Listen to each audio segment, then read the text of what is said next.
Về nhà ăn trưa với mẹ chồng, tôi tức giận bỏ đi giữa chừng sau khi nghe bà tiết lộ thân phận vì khách lạ. Tôi nén cơn tức giận, vội vã bỏ về giữa chừng trong bữa cơm với mẹ chồng.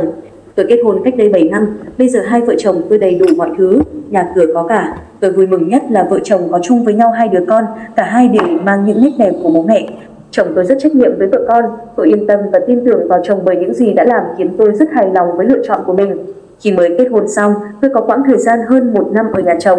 Hồi đó, tôi đến khổ vì mẹ chồng khó tính, luôn tìm cách chèn ép con dâu. Tôi không có lỗi gì cũng bị mẹ chồng tỏ ra giận dỗi, vu vạ khiến tôi mang tiếng xấu.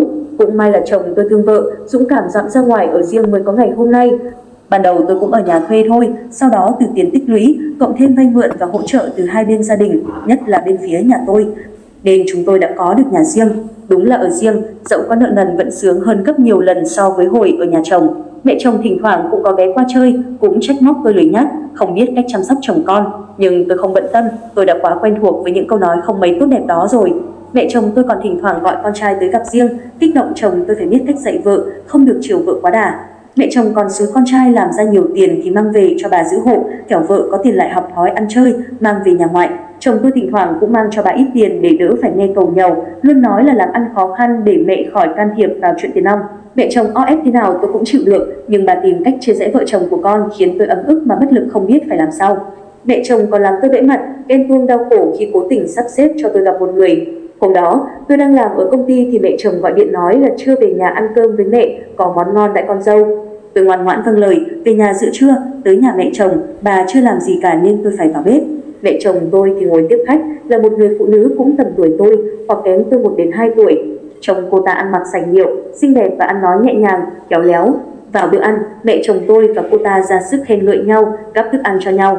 Trong khi tôi không khác gì là người giúp việc, bị mẹ chồng sai bảo đủ thứ, chê bai món ăn và chiều chuộng khách hết mực. Tôi cũng cảm thấy khó chịu, không hiểu quan hệ giữa hai người họ là gì, nhưng mẹ chồng làm thế khiến tôi rất chạnh lòng.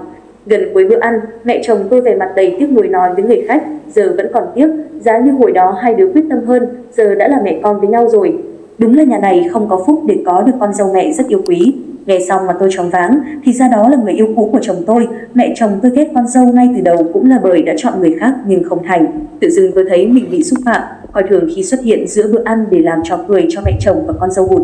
Ngay lúc đó tôi có điện thoại của đồng nghiệp, ra ngoài nghe điện thoại và trở lại phòng ăn lấy cớ có việc gấp phải về công ty. Tôi bỏ về giữa chừng bữa ăn, phải cố gắng lắm mới không bộc lộ thái độ tức giận, bật khóc trước mẹ chồng và khách. Tôi buồn và rất sốc, chồng tôi có người yêu cũ, suýt nữa thì cưới nhau mà anh ấy chưa từng tiết lộ về điều này. Còn mẹ chồng tôi nữa, cố tình làm con dâu đau khổ. Tôi suy nghĩ nhiều đến tương lai hôn nhân của mình. Tôi phải làm gì để được mẹ chồng tôn trọng, yêu mến? Tôi có nên chấp nhận chuyện quá khứ của chồng hay là ly hôn vì chồng đã giấu từng có người yêu cũ?